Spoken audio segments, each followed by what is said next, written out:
ఓం శ్రీమాత్రే నమః. రథ సప్తమి శుభాకాంక్షలు. ఆదివారం వచ్చింది, మహా అదృష్టం. మా అమ్మ అయితే ఇలాగా చేసేదండి రథం.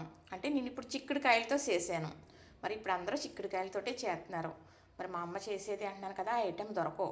కొబ్బరి పుచ్చులు అంటారన్నమాట. కొబ్బరి చెట్టు ఉంటుంది కదా, చిన్న చిన్న బంతుల్లాగా ఇంతంత నిమ్మకాయ అంతంతగా కొబ్బరికాయలు ఉండగా రాలిపోతాయి. అవి పట్టుకొచ్చి ఇవ్వడం ఏరు మేము వాటితో చేసేవారు మా అమ్మ.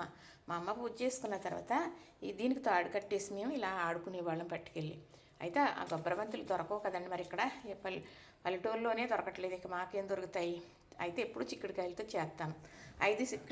ఐదే చిక్కుడుకాయలతో నా 8 కొబ్బరి ఈనులతో ఇలా చేస్తారన్నమాట. కొబ్బరి ఈనులు అంటే పచ్చి ఆకు ఈనులు అనమాట. కొబ్బరి చెట్టు నుంచి పచ్చి ఆకు తీసుకుని ఆ ఆకు నుంచి వచ్చే వేను తీసుకుని ఇలా చేస్తామన్నమాట రథం. చూసారు కదా.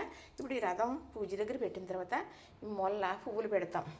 ఇవన్నీ పువ్వులు అయ్యి పెట్టి లోపల చిక్కుడాకులు వేసి ప్రసాదం పెట్టి పాలు పొంగిస్తాను కదా, అప్పుడు ఈ పూజిస్తాం. పూజ అయిన తర్వాత రథాన్ని పట్టుకుని ఇలాగ తాడుతో లాగుతాం. పసుపు తాడు చేశాను. ఇదేనండి నేను చేసిన రథం. చేసేటప్పుడు చూపిద్దాం అనుకున్నాను.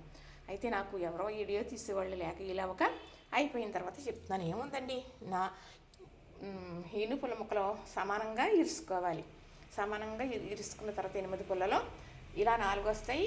ఇలా చూసారు కదా, 4 పుల్లలుగా 4 వచ్చినాయి. అలా పెట్టేసుకోవాలి. ఫస్ట్ పెట్టుకుని చిక్కుడుకాయలు ఇలా గుచ్చేయడమే.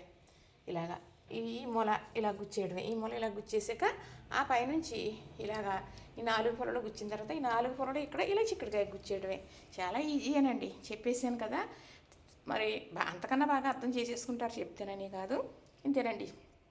మరి పూజా విధానం నాకు వీలైనంతట్లో చూపిస్తాను, చూసేయండి మరి.